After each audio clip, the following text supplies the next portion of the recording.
It has a pleasant climate and it's by the sea.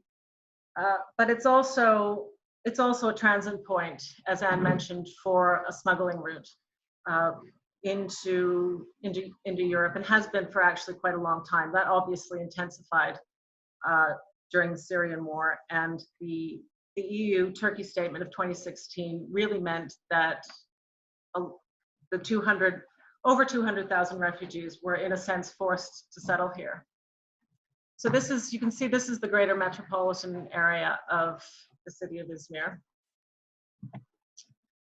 This is sort of the area that we're really concerned with. This is Tiafi, this is Tepecik, and this is Basmani. These are the areas that Anne was speaking about, which are extremely densely populated, and they are zones of condensed poverty, we'll say. This really came about, so particularly with Tepecik. Tepecik is traditionally a light industrial zone. In the 1950s, Turkey underwent rapid industrialization, which meant a big flood of people came to the city looking for work, looking for homes. And by the 1970s, the infrastructure of these areas was pretty much overwhelmed. As the industry moved out of the city center, this area, Tepecik, became more residentialized, but in an informal way. And a lot of the construction is below standard and often illegal.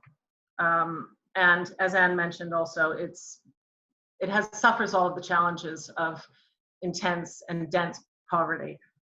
So this, unfortunately, are the areas that refugees have been forced to congregate.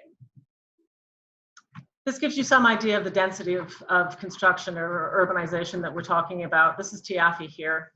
This is Tepecik. You can see that it's not well organized. There's no plan, particularly. It's just one building on top of another. And this is what it looks like. This is what the fabric looks like. And you can see this is a lot of these would be illegal or unpermitted vertical extensions.